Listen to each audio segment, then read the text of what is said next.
Baik, taubat ini artinya teman-teman sekalian kembali kepada Allah. Itu taubat. Kalau istighfar berarti permohonan maaf. Nah, gitu. Kayak kita kalau sama manusia, maafin saya ya, itu istighfar. Ya. Kalau bilang saya janji nggak akan ulangi, nah itu taubat. Jadi kalau teman-teman bilang astagfirullah wa atubu ilaih, berarti saya minta maaf kepada Allah dan saya janji tidak mengulanginya. Nah, maknanya seperti itu. Misal ada orang berzina 70 tahun, mencuri, membunuh, banyak dosa yang dia lakukan, puluhan tahun. Di akhir hidupnya, Allah subhanahu wa ta'ala berikan dia kesempatan taubat hitungan menit saja. Kata Imam Nawawi rahimahullah, 3 syarat dia penuhi saja. Yaitu, pertama meninggalkan dosa itu seketika. Lagi zina berhenti, lagi riba berhenti, lagi bohong berhenti gitu. Dan yang kedua, dia sesali. Yang ketiga, dia janji sama Allah tidak mengulanginya, maka dimaafkan. Sehingga pada saat dia taubat di saat itu, kemudian dia meninggal, sudah cukup untuk termaafkan dosa-dosanya. Allahu Rabbi wal Islamu dini wa Muhammadan Rasulullah. Assalamualaikum warahmatullahi wabarakatuh. Alhamdulillah, lisan kita selalu memuji Sang Pencipta Allah atas segala nikmat yang dilimpahkan kepada kita, terutama nikmat Islam dan iman. Karena dengan Islam dan iman kita jadi punya panduan hidup. Kita mengenal siapa Tuhan kita Allah dan kita tidak perlu mencari Tuhan-Tuhan lain. Serta juga kita akan punya panduan dalam mengetahui mana makanan, mana minuman, mana pakaian, mana pergaulan, mana pendapatan yang dibolehkan dengan istilah agama kita halal dan juga mana yang dilarang dengan istilah haram. Belum lagi kenikmatan kesehatan, keturunan, pasangan hidup dan apa saja yang kita bisa rasakan untuk roda kehidupan di muka bumi ini. Semua itu nikmat dari Allah subhanahu wa ta'ala dan Allah perintahkan kita untuk menikmati dan berterima kasih kepadanya dengan sangat sederhana mengucapkan Alhamdulillah. Maka jadilah orang yang selalu membasahi lidah dan bibirnya dengan kalimat ini. Selanjutnya kita panjatkan salam hormat kita kepada utusan Allah Nabi besar Muhammad sallallahu alaihi wa ala alihi wa sahbihi wasallam, sebagaimana Allah telah memerintahkan kita untuk mengucapkan salam hormat tersebut. Dan sebagai balas jasa, setelah 23 tahun beliau menghabiskan umurnya untuk agama ini, 23 tahun fase Mekah, semuanya dengan cacian, hinaan dan puncaknya diusir dari kampung halamannya. Dan kita tahu bagaimana pedihnya orang kalau diusir dari kampung halaman. Dan 10 tahun terakhir fase Madinah semuanya perjuangan dan menerima wahyu Allah sampai akhirnya sempurnalah agama dan sampai kepada kita. Pertama-tama sebelum kita mulai tema atau materi kita insyaAllah, saya mengatakan ahlan wa sahlan, selamat datang pada seluruh jemaah yang hadir. Mungkin saya tidak bisa sebutkan satu persatu, dan ini mungkin pengajian perdana yang rencana mau dikontinyukan. Dan kesempatan ini insya Allah seperti metode yang sering saya lakukan di semua pengajian, saya sering menggunakan kajian tematik, membahas kajian buku ya, atau sebenarnya kajian buku sebenarnya. Dan pada kesempatan ini kita sudah bagikan buku semuanya, 40 amalan pelebur dosa, yang ditulis oleh Syekh Mahmud Al-Misri. Dan buku-buku ini biasanya kalau kita sendiri yang beli malas untuk diselesaikan. Ya, umumnya orang begitu. Kadang-kadang kita beli tertarik dengan judul, baca selembar, 2 lembar, 1 bab, 2 bab, selesai. Tapi kalau kita bedah seperti ini maka akan berbeda. Karena akan ditambahkan dengan dalil-dalil yang lain, akan ditambahkan juga dengan kisah-kisah mungkin yang menguatkan poin demi poin yang akan dibahas ya dalam pertemuan, maka itu akan jauh lebih berefek insyaAllah. Juga dari sisi lain teman-teman sekalian, menuntut ilmu agama seperti ini bukan pilihan. Bagi semua muslim ini kewajiban. Sementara ilmu selain ilmu agama itu pilihan. Kita boleh jadi dokter, boleh jadi insinyur, boleh apa saja profesi kita. Selama dia halal maka silahkan. Tetapi kalau ilmu agama bukan pilihan, wajib kita pelajari. Makanya Nabi SAW menitikberatkan talabul ilmi faridatun ala kulli muslim. Menuntut ilmu adalah wajib. Ini ilmu agama wajib ya, bagi setiap muslim dan muslimah. Dari mulai kita kecil sampai dewasa. Membaca Al-Quran, mentadabburinya, merenungi maknanya, menghafal dan mengamalkan itu bukan pilihan. Tapi sebuah kewajiban yang Allah SWT bebankan. Mengenal sunnah-sunnah Nabi alaihi salatu wassalam adalah sebuah kewajiban. Kita harus tahu mana yang dibolehkan, mana yang tidak dibolehkan. Sehingga kita menikmati yang dibolehkan dan kita meninggalkan apa yang dilarang. Nah, itu prinsip hidup bagi seorang muslim. Dan Nabi SAW sangat gembira bila kedatangan penuntut ilmu. Beliau bahkan menyiapkan di belakang rumahnya dikenal dengan suffa. Bisa menampung sekitar 300 sampai 350 orang.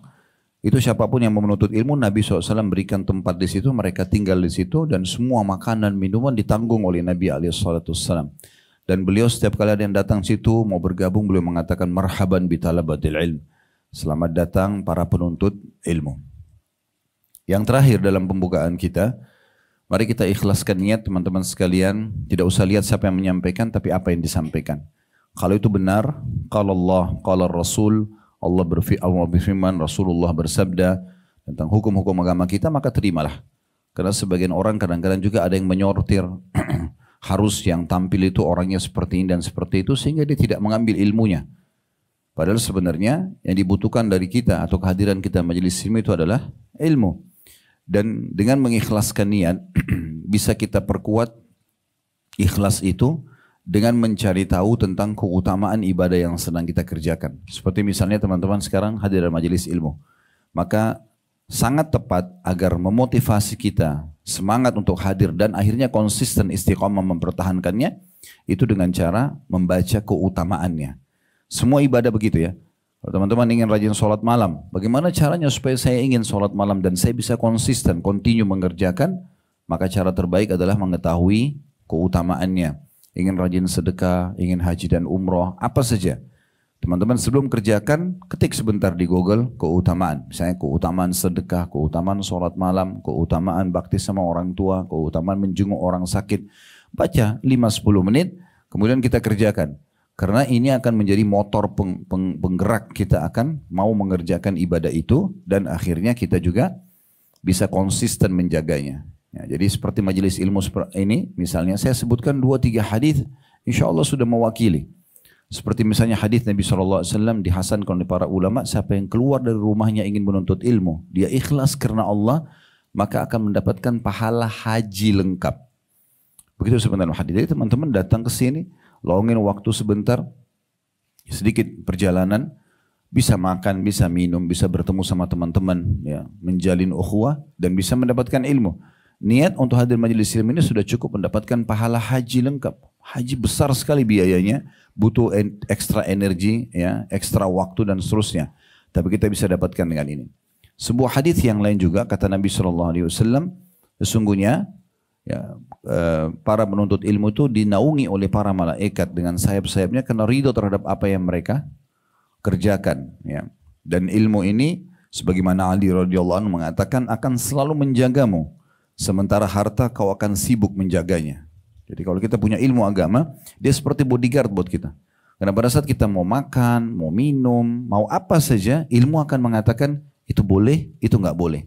Dia terus mengawasi kita, ya walaupun sebenarnya kita cuma sendirian. Manfaat ilmu sangat banyak sekali.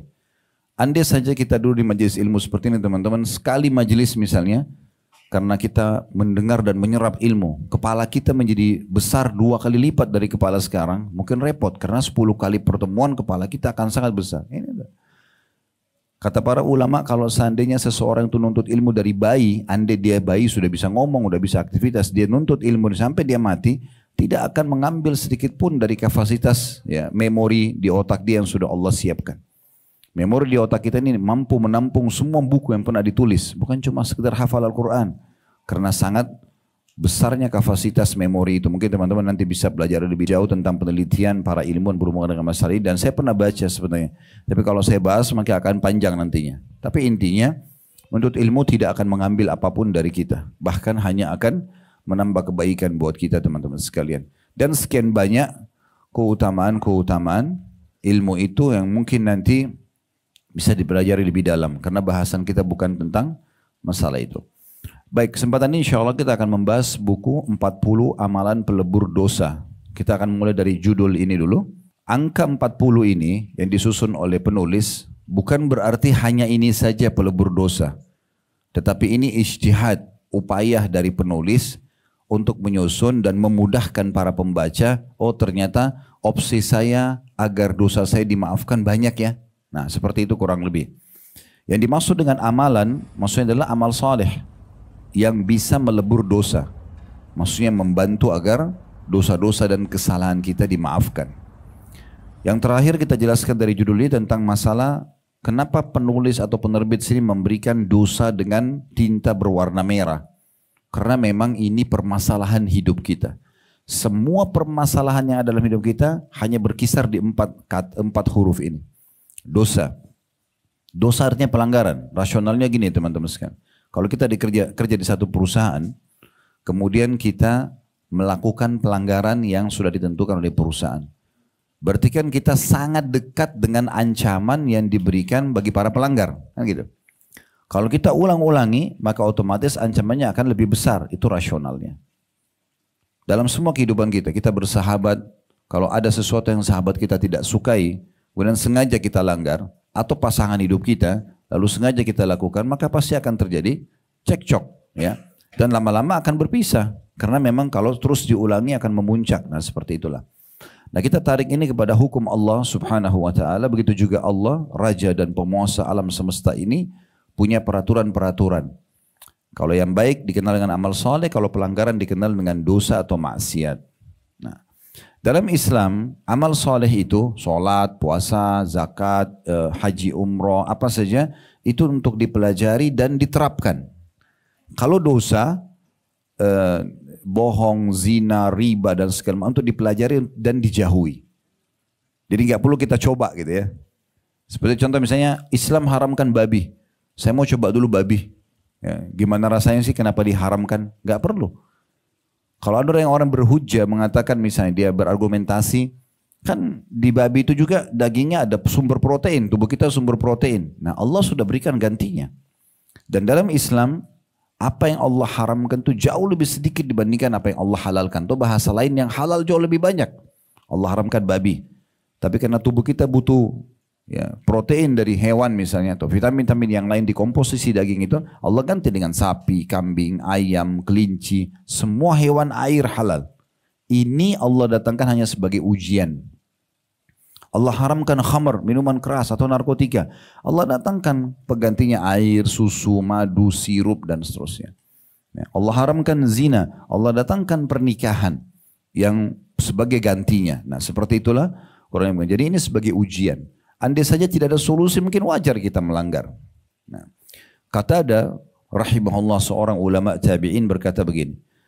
Sesungguhnya Al-Quran telah memberitahukan kepada kalian tentang seluruh sumber masalah kalian. Dan juga memberitahukan tentang solusinya. Seluruh sumber masalah kalian adalah dosa. Dan solusinya adalah istighfar. Nah jadi disimpulkan seperti itu oleh para ulama. Kita kalau sumpek, sedih, banyak permasalahan belum selesai, wudu, sholat 2 rakaat, niat taubat kepada Allah SWT, istighfar setelah itu. Kita akan plong. Daripada kita hanya ngobrol sama si fulan, 20, 30 orang, tidak akan datang solusinya. Kalau yang sedang kita ajak bicara di depan kita, kalau dia adalah orang yang mencintai kita kayak kedua orang tua atau pasangan hidup, hanya akan membebankan mereka, membuat mereka sedih. Kalau yang kita ajak ngomong depan kita musuh kita, malah dia gembira. Oleh karena itu kata para ulama, konsultasi memang pada manusia, konsultasi. Misal sakit, konsul sama dokter. Ya. Saya sakit ini dok, 3 hari kepala saya sakit belum sembuh. Itu konsultasi. Kalau masalah agama kepada para pakar ulama, pakar agama misalnya para ulama. Tapi curhat, nyampein semua permasalahan kita, itu hanya kepada Tuhan. Wudu, sujud, tuangkan semua. Nangis kepada Allah. Nikmati itu. Maka kita akan dapatkan jalan keluarnya. Sufyan ats-Tsauri rahimahullah seorang ulama tabi'in di Mekah. Beliau punya masalah sekecil sampai sebesar apapun. Pasti beliau sujud dan tidak akan pernah mengangkat kepalanya dari sujud. Sampai beliau merasa hatinya plong. Ibnu Taimiyah rahimahullah berkata, saya sering kali mendapatkan permasalahan yang tidak ada jalan keluarnya. Lalu saya beristighfar kepada Allah 1000 kali. Saya temukan jalan keluar dari permasalahan itu. Jadi sebenarnya di situ permasalahan kita, ya. Oleh karena itu kita harus perhatikan baik-baik tentang masalah itu. Nah sekarang kita bukan berbicara tentang masalah dosanya, karena dosa semua orang bisa terjerumus di dalamnya, gitu kan? Tapi kita sekarang berbicara tentang pelebur dosa itu sendiri. Penghilangnya, ya. Karena dosa tadi sudah saya berikan sedikit gambaran, dia penyebab datangnya hukuman, ya. Kalau dilakukan dan dibiarkan saja. Namun Allah itu maha penyayang, maha pengasih. Mungkin kalau kita buat masalah dengan manusia, mungkin dia akan sulit sekali memaafkan kita. Tapi kalau Allah berbeda, sebanyak apapun dosa yang pernah kita kerjakan, sebesar apapun itu, tetap dia adalah Ghafur, maha pengampun. Dan makna sifat Allah Al-Ghafur adalah yang suka memaafkan dosa yang berulang-ulang.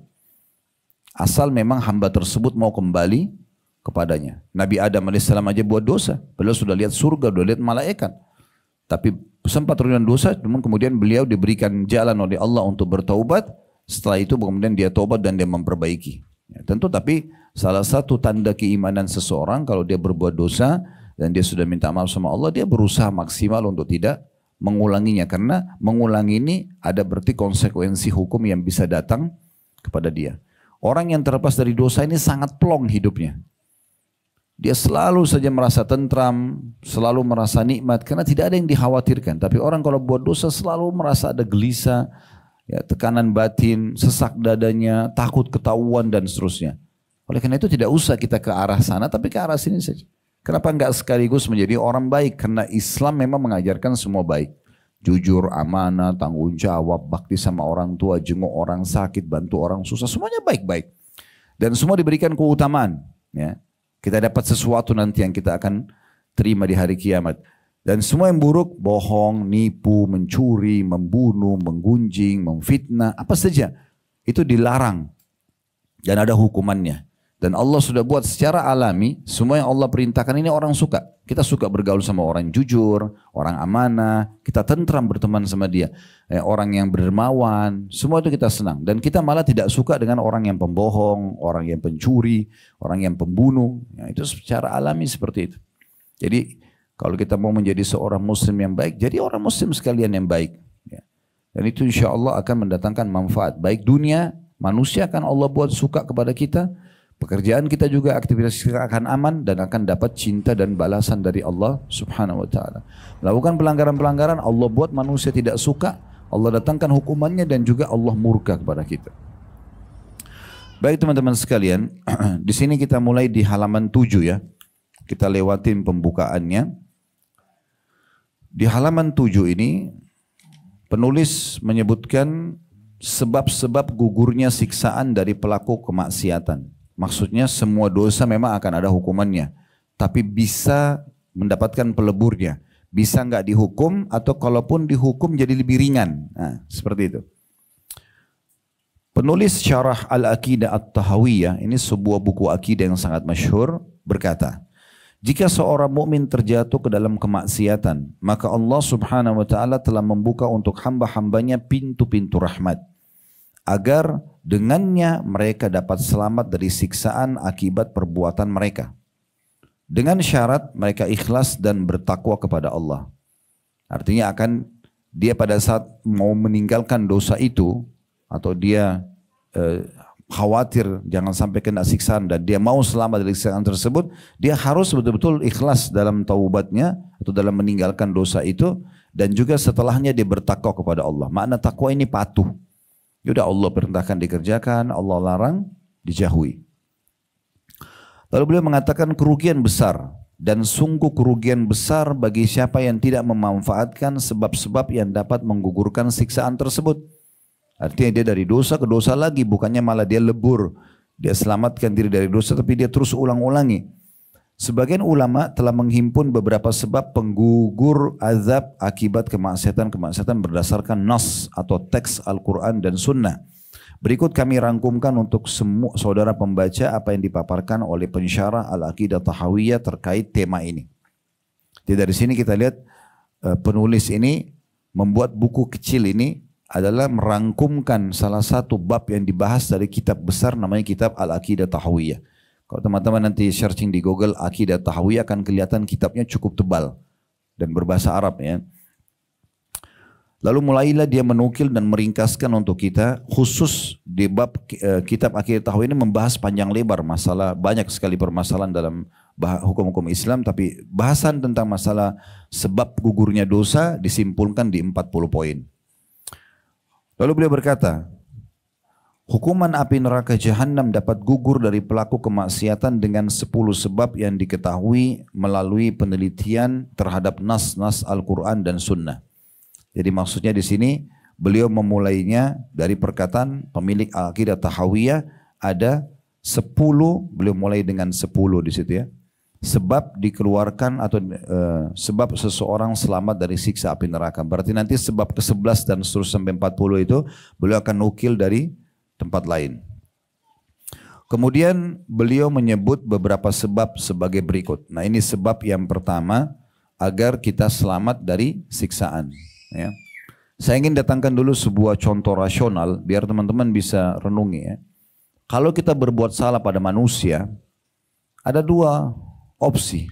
Yang pertama, dia tidak mau maafkan karena mungkin kesalahan kita cukup besar dan ini sulit kita memaksakan dia agar dia mau memaafkan ya.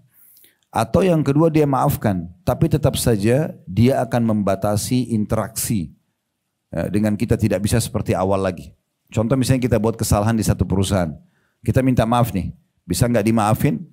Ya. Atau dia maafkan tapi kita nggak kerja lagi di situ. Jarang sekali ada orang melakukan pelanggaran kemudian misalnya dia mencuri, manipulasi data, terus perusahaan masih mau terima, kan bisa dikatakan jarang ya. Itu kalau di alam manusia. Tapi kalau di alam Allah Azza wa Jalla berbeda. Allah Subhanahu wa Ta'ala ini justru ingin hamba-hambanya kembali kepada Dia. Allah ingin hamba tersebut suci dari kesalahannya. Dimulai dari Nabi Adam alaihissalam yang tadinya buat dosa, Allah berikan kesempatan untuk tobat. Walaupun ada hukumannya diturunkan ke dunia ini, gitu kan?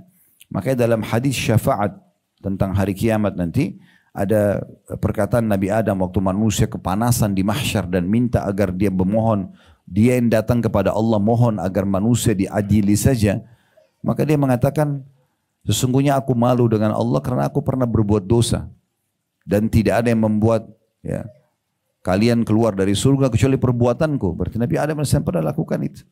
Tapi beliau kembali kepada Allah SWT.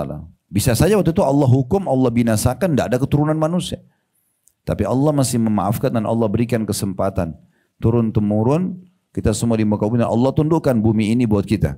Kita bisa bercocok tanam, bisa bekerja, bisa berinteraksi, bisa beranak pianak dan seterusnya. Hanya tinggal mengikuti mana yang Allah perintahkan, nikmati yang halal dan meninggalkan apa yang Allah larang saja. Dan Allah turunkan syariatnya melalui kitab-kitab, utusan-utusannya, memberitahukan kita mana yang boleh, mana yang tidak boleh.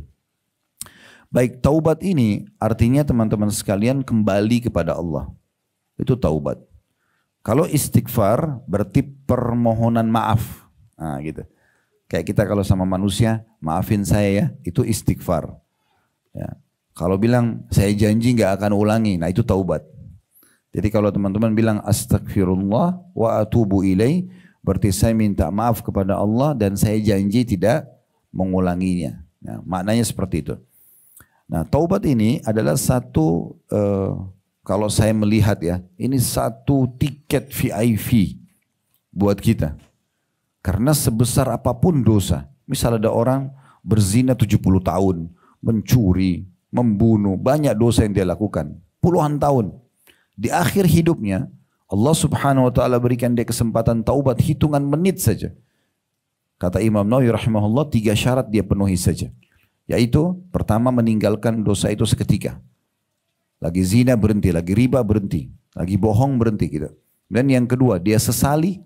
Yang ketiga dia janji sama Allah tidak mengulanginya, maka dimaafkan.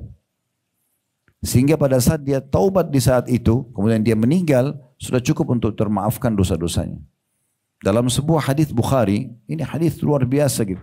Bagaimana Nabi SAW menggambarkan ada orang sebelum kalian, maksudnya sebelum umat Muhammad ini, umat-umat sebelum kita, dia melakukan banyak sekali dosa.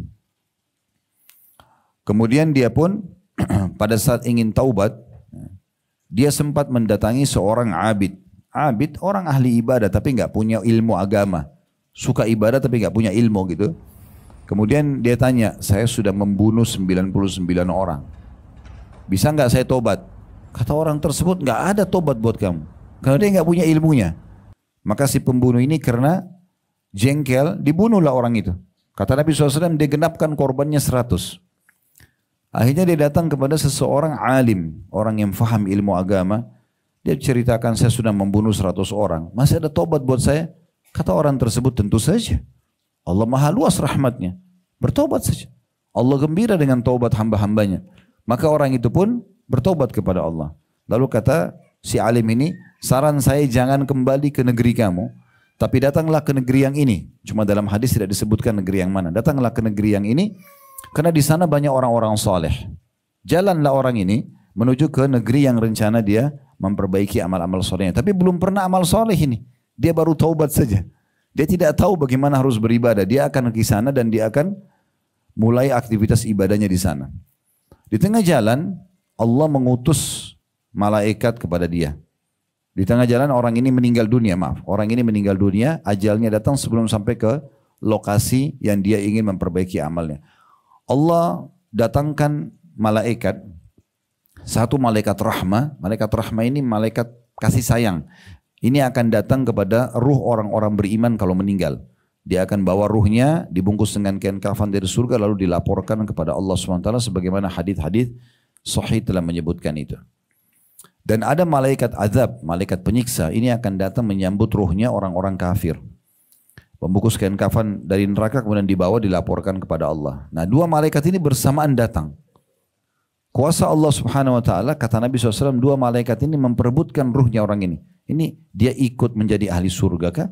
Karena dia sudah taubat tapi belum beramal soleh, atau dia ikut neraka karena dosanya lebih banyak daripada amal solehnya. Maka kata Nabi SAW, Allah utus malaikat yang ketiga menengahi mereka. Lalu kata malaikat penengah ini apa? Coba hitung jarak. Kalau dia lebih dekat dengan negeri yang dia bermaksiat, maka yang ambil malaikat penyiksa. Kalau dia lebih dekat dengan negeri yang dia akan perbaiki amal soleh, malaikat rahmah yang membawanya.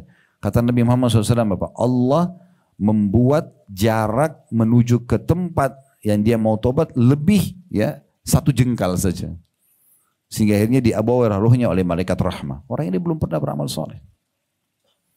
Ada satu orang hadir, tidak disebutkan namanya juga dalam riwayat yang sahih, tapi nama orang ini tidak disebutkan. Di perang Khaybar. Pernah dengar perang Khaybar ya? Salah satu peperangan Nabi SAW di tahun 6 atau di tahun 7 Hijriah kurang lebih. Menyerang benteng Yahudi di sana karena mereka pemicu terjadinya perang Khandak sebelumnya tahun 5 Hijriah, perang Ahzab, pengepungan kota Madinah dari 10.000 pasukan. Pemicunya adalah mereka, suku Kainuqa dan suku Nadir, dua suku di sana.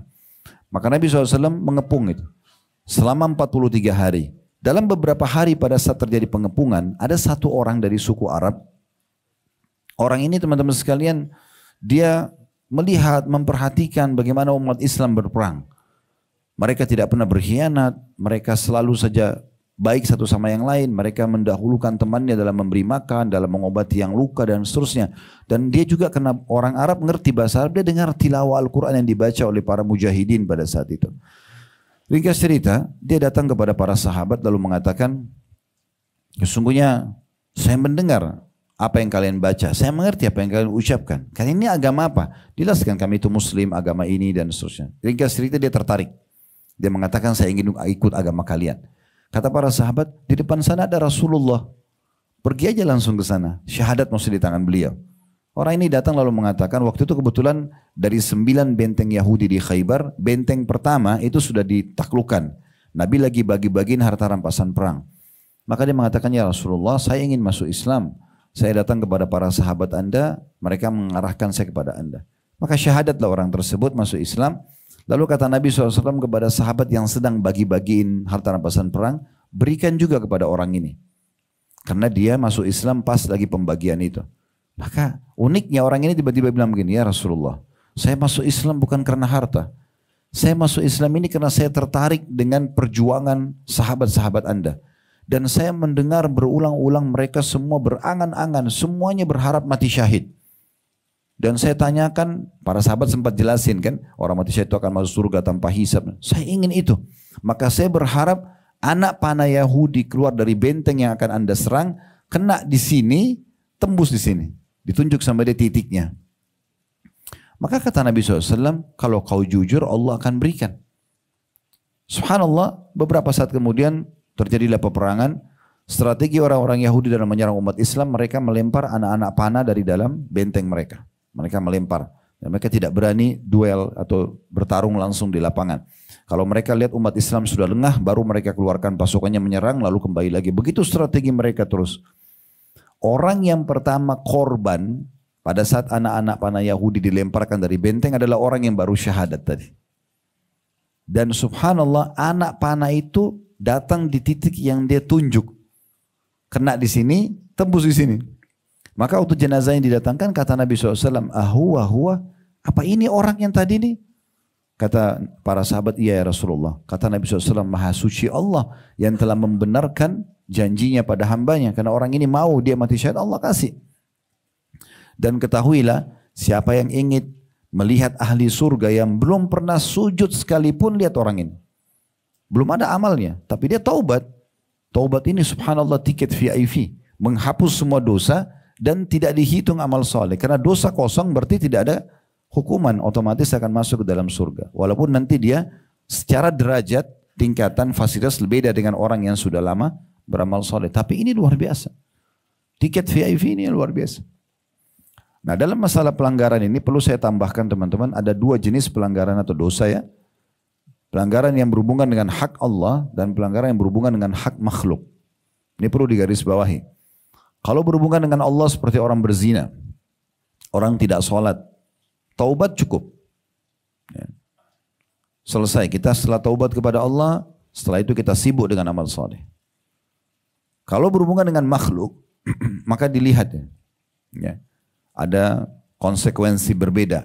Selain tobat kepada Allah, dia harus ya meminta ridho orang yang sudah dia zalimi. Apakah itu perusakan citra, seperti pernah difitnah, digosipin, ya kita minta maaf.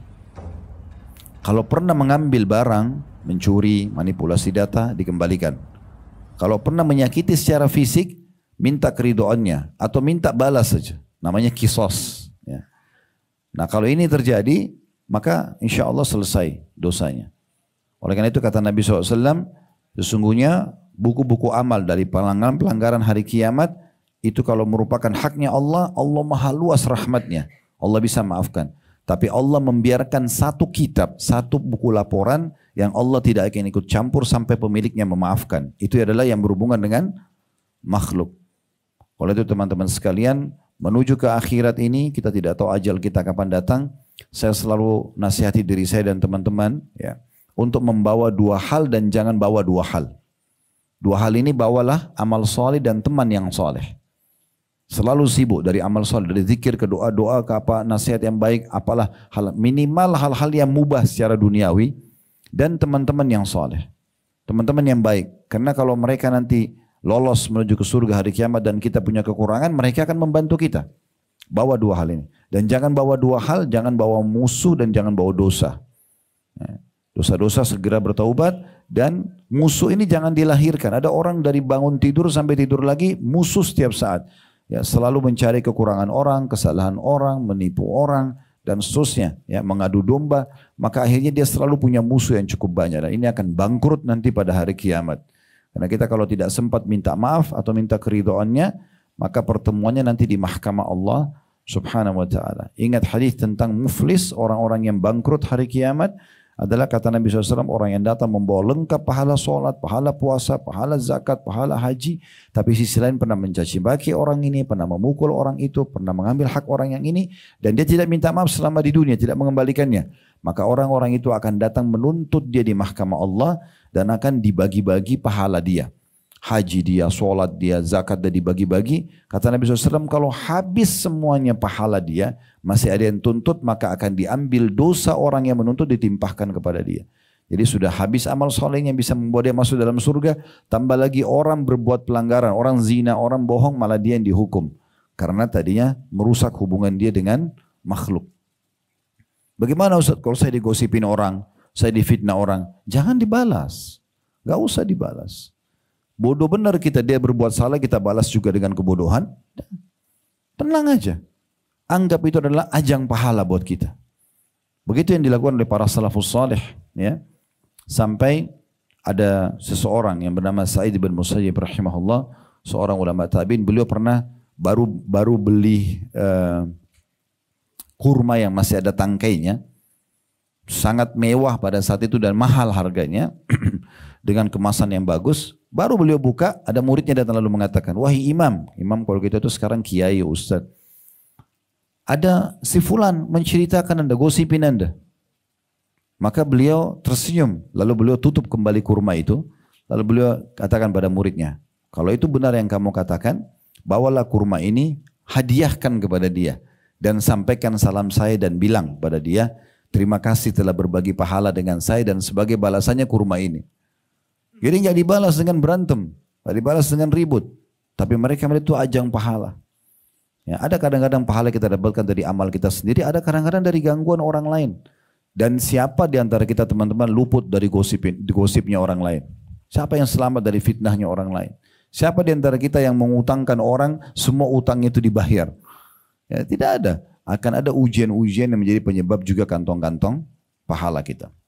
Baik, taubat ini diangkat dalilnya oleh penulis. Kita baca yang pertama surah Maryam. Ini surah nomor 19 dalam Al-Quran ya. Ayatnya 59 sampai 61. Bisa dilihat ayat Al-Qurannya saya baca. فَخَلَفَ مِنْ بَعْدِهِمْ خَلْفٌ أَضَاءُوا الصَّلَاةَ وَاتَّبَعُوا الشَّهَوَاتِ فَسَوْفَ يَلْقَوْنَ غَيًّا إِلَّا مَنْ تَابَ وَآمَنَ وَعَمِلَ صَالِحًا فَأُولَئِكَ يَدْخُلُونَ الْجَنَّةَ وَلَا يُظْلَمُونَ شَيْئًا. Maka datang setelah mereka pengganti yang jelek. Maksudnya orang-orang yang sibuk dengan dosa ini, nanti anaknya juga akan seperti dia. Anaknya lagi seperti dia, makin buruk. Kalau orang soleh, anaknya akan seperti dia, akan terus turun-temurun dia. Maka orang-orang yang jelek itu akan datang pengganti jelek juga, yang menyanyiakan sholat dan memperturutkan hawa nafsunya. Maka kelak mereka akan menemukan atau menemui kesesatan. Maksudnya tidak tahu panduan hidup. Allah angkat hidayah dari dia. Kecuali orang-orang yang bertaubat, beriman dan beramal soleh, maka mereka itu akan masuk ke dalam surga dan tidak dianiaya atau dirugikan sedikit pun. Ada satu kisah unik saya ingin sampaikan di kesempatan ini teman-teman. Ada orang datang kepada Hasan Basri, seorang ulama tabi'in, dan dia berkata begini, wahai imam, imam kayak tadi sekali lagi yaitu Ustaz, Anda sering menyampaikan kalau orang berdosa itu dihukum sama Allah. Tapi saya bertahun-tahun buat dosa, saya tidak pernah rasakan hukuman. Badan saya sehat, usaha saya jalan, semuanya baik-baik saja. Kata Hasan Basri, kamu keliru besar. Hukuman Allah sedang berjalan bersama kamu tapi kamu tidak sadari. Bahkan yang datang kepadamu hukuman yang paling berat. Orang itu kaget. Hukuman apa? Saya tidak rasakan. Karena selama ini yang dia bayangkan adalah hukuman selalu fisik saja. Kata Hasan Basri, saya ingin tanya dan jawab jujur. Apakah selama kau bermaksiat sekian tahun ini, kau bisa mengerjakan sholat 5 waktu? Dia bilang enggak bisa. Apakah selama ini kau sudah sholat malam? Dia bilang tidak pernah. Apakah selama ini kau baca Al-Quran? Dia bilang tidak pernah. Kau sempat berzikir? Tidak pernah. Sering berdoa? Enggak. Apakah kau bakti sama orang tuamu? Dia bilang tidak. Hampir semua amal salat disebutkan, dia mengatakan tidak. Maka kata Hasan Basri, itulah hukuman yang paling berat datang dari Allah datang kepada kamu. Karena hukuman yang paling berat bagi pelaku maksiat adalah Allah jauhkan dari jalannya. Telinganya nggak mau dengar kebaikan, lisannya nggak mau ucapkan kebaikan, matanya nggak mau lihat kebaikan. Dia tidak ada perasaan untuk kembali ke jalan Allah. Maka itu hukuman yang paling berat. Kenapa Fir'aun membangkang sampai ditenggelamkan? Karena Allah temukan memang seperti itu. Orang ini mau membangkang, Allah biarkan sekali dengan pembangkangannya. Dan musnah dalam kondisi kufur kepada Allah. Nah seperti itu. Jadi harus hati-hati sekali. Jangan teman-teman selalu berpikir nanti hukuman itu hanya secara fisik. Itu pun bisa datang. Tapi bisa saja kita dijauhkan dari ibadah. Kata Abdullah bin Umar radhiyallahu anhu, aku pernah membuat dosa kecil. Sudah cukup membuat aku terharamkan sholat subuh berjamaah sebulan penuh. Ada di antara mereka mengatakan, sungguh aku telah melakukan dosa kecil. Aku terharamkan dari sholat malam sebulan penuh. Gak bisa sholat malam. Gak bisa zikir. Gak bisa doa. Hilang dari dia. Kadang-kadang tersibukkan, maka tidak ada kesempatan. Maka itu termasuk hukuman yang harus diperhatikan. Ya. Dalil yang kedua, dalam surah Al-Baqarah, surah nomor 2 ayat 160, Allah berfirman, Innal ladhina tabu wa aslahu wa bayyanu fa'ulaika atubu alaihim wa ana tawwabur rahim. Ini langsung Allah berfirman kepada seluruh hambanya.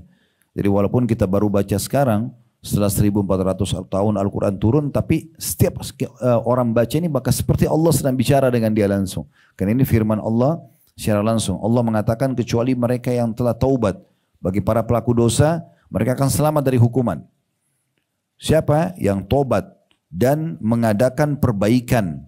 Dia coba sekarang benahi, mulai belajar sholat, mulai belajar puasa, mulai beribadah, dan menerangkan kebenaran. Maksudnya mengikuti jalan kebenaran itu.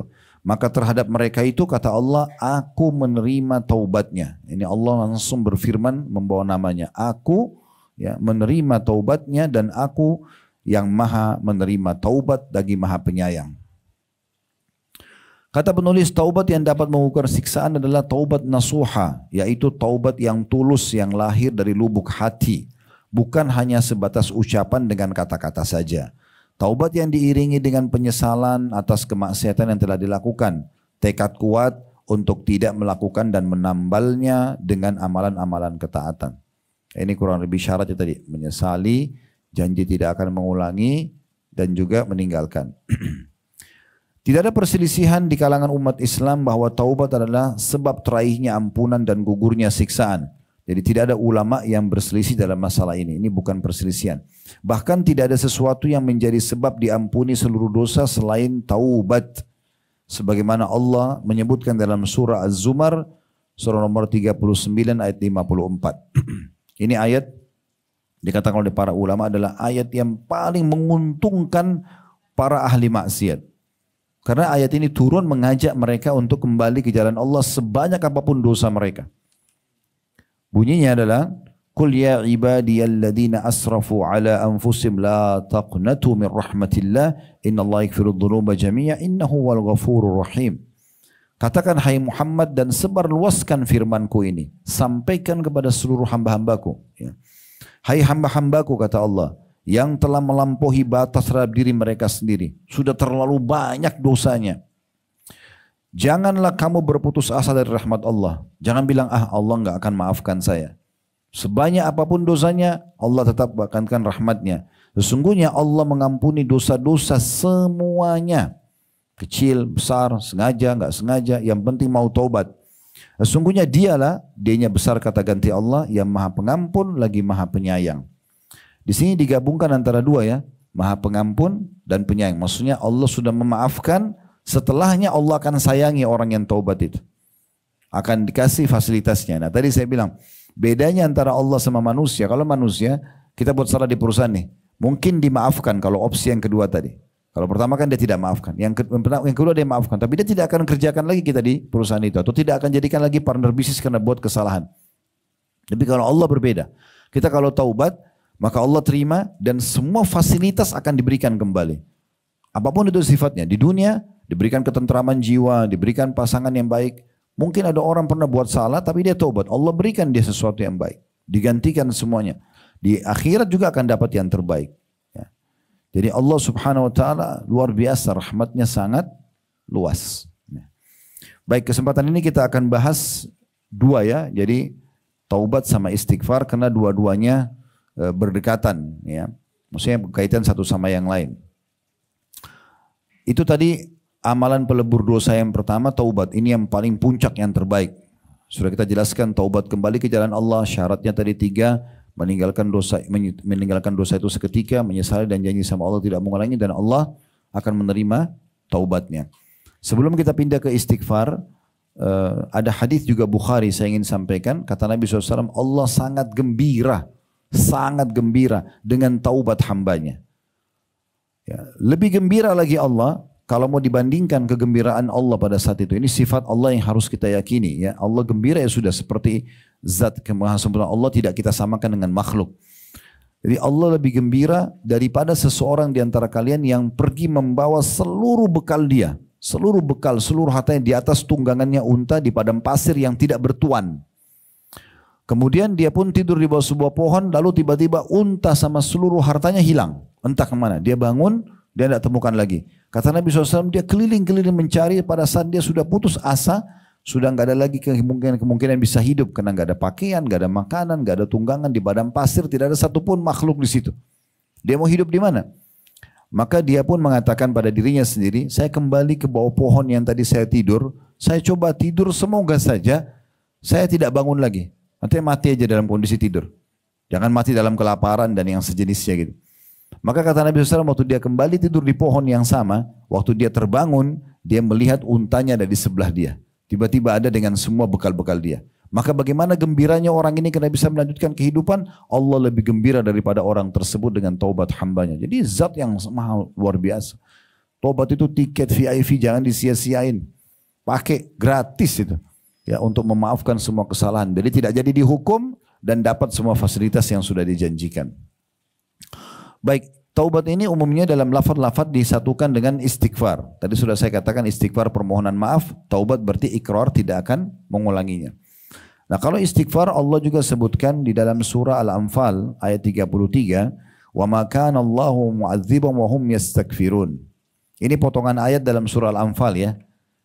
Artinya titik-titik itu berarti ada sebelumnya ayat, nanti akan saya jelaskan. Dan tidaklah pula Allah akan mengazab mereka, maksudnya orang kafir Quraisy di sini ya, sedang mereka masih meminta ampun atau istighfar.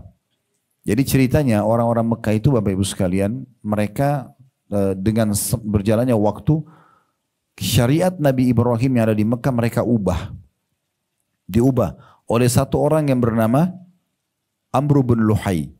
Amr bin Luhai ini, Nabi Muhammad SAW bersabda, aku diperlihatkan Amr bin Luhai di neraka, isi perutnya keluar. Kenapa? Karena dia orang yang pertama mengubah ajaran Ibrahim. Dia yang pertama masukkan patung ke Mekah. Ya.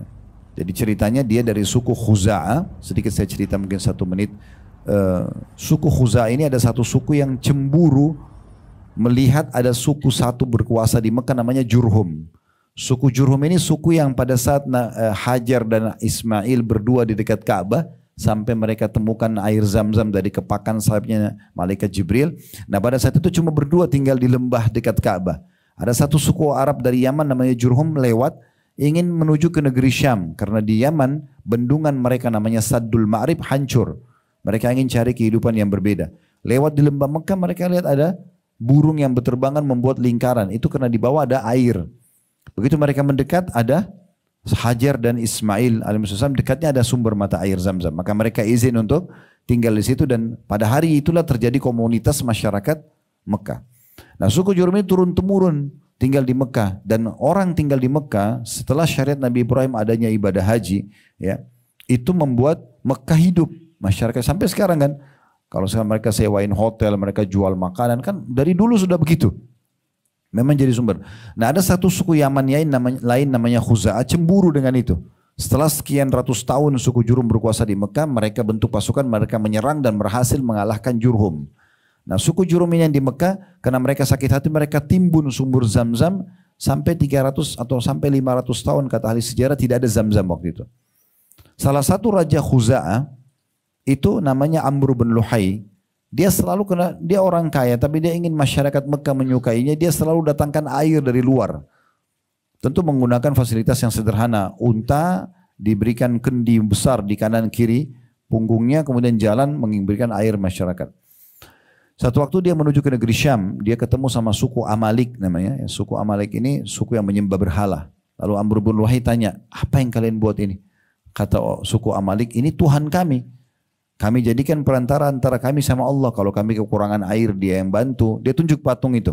Kalau kami sakit, dia yang sembuhkan. Kata Amr, kami di Mekah butuh air. Biar saya beli beberapa patung ini. Jadi Tuhannya dibeli. Ya. Dia beli patung itu, kemudian dia bawa ke Mekah. Lalu dia kena raja, dia mengatakan masyarakat Mekah, mintalah kepada patung ini agar kita diberikan air. Mulailah masyarakat Mekah menyembah berhala. Awal mengubah ajaran Nabi Ibrahim adalah orang ini. Lama kelamaan dia suruh masyarakat Mekah untuk membuat patung. Dan dia keluarkan peraturan, kalau orang Mekah tidak boleh sembah patung kecuali patung yang mereka buat sendiri. Kalau pernah dengar kisah Umar radhiyallahu anhu, Umar itu pernah duduk di satu tempat dan beliau kadang-kadang senyum sendiri. Ditanya oleh seseorang waktu beliau jadi raja di masa khilafahnya, wahai Amir Mukminin, wahai pemimpin orang beriman, kenapa anda menangis tiba-tiba tanpa sebab? Kata Umar, saya tiba-tiba, kenapa anda tertawa, bukan menangis, tertawa tiba-tiba. Dia bilang, saya teringat di masa jahiliyah dulu. Kami punya peraturan di Mekah, kalau kami keluar safar ya, kalau kita keluar pasti atau harus membawa patung dari Mekah untuk disembah tengah jalan, minta keselamatan segala macam. Sewaktu itu saya keluar, saya lupa bawa patung, dia lupa bawa Tuhannya, gitu kan. Ini waktu Umar belum masuk Islam ceritanya, di masa jahiliyah dulu. Dia cerita masa jahiliyah. Makanya dia ketawa setelah masuk Islam, bagaimana jahilnya orang di masa itu. Dia bilang, saya di padang pasir sudah tancapin tenda saya mau berdoa sama Tuhan saya, minta keselamatan. Tapi saya tidak bawa patung. Di sekitar kemah banyak batu, tapi nggak boleh, harus syaratnya Amr bin Luhai dulu, itu batu dari Mekah. Maka dia bilang, saya tidak temukan dari Mekah kecuali kurma yang makanan saya. Saya buat patung dari kurma itu, ya, ditumpuk-tumpukin jadi patung, lalu saya sembah. Setelah itu saya lapar, saya makan Tuhan saya. Ya, itu kejadian Umar, beliau cerita. Jadi setelah masuk Islam beliau tertawa mengingat masa dulu begitu. Nah, yang pertama mengubah keyakinan masyarakat maka namanya Amr bin Luhai ini. Dia memang mengubah tradisi orang-orang. Nah, salah satu juga yang dia lakukan adalah orang kalau tawaf harus pakai baju dari Mekah. Jadi orang yang datang dari luar tidak punya uang, tawafnya telanjang. Di Mekah, di Ka'bah itu tawaf telanjang di masa itu.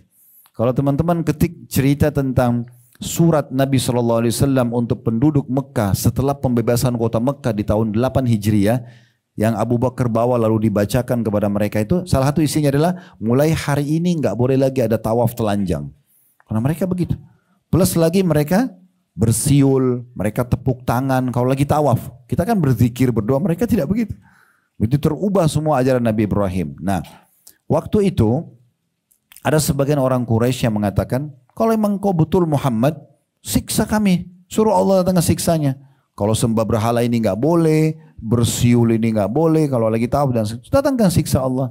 Nah, Allah turunkan firman-Nya ini.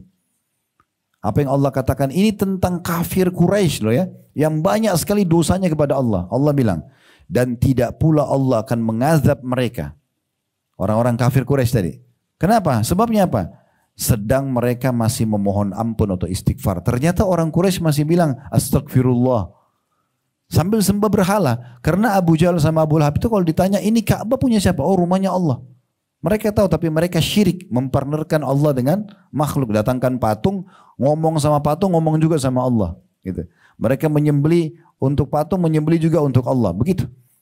Nah, karena perbuatan mereka sempat istighfar, membuat Allah nggak jadi hukum dia. Coba bayangkan. Itu begitu luar biasanya kata-kata istighfar ini. Jadi kalau orang buat dosa tapi dia ketakutan, astagfirullah, itu bisa cukup untuk tidak datang hukuman langsung kepada dia. Tapi jangan ini dijadikan sebagai bahan candaan. Oh, kalau gitu istighfar aja terus, sambil zina dia istighfar atau sambil mencuri dia istighfar. Bukan begitu maksudnya. Ingat, ini sangat relevan dengan ketulusan. Memang dia mau ya, bukan dijadikan sebagai bahan candaan. Nah, itu baru bisa.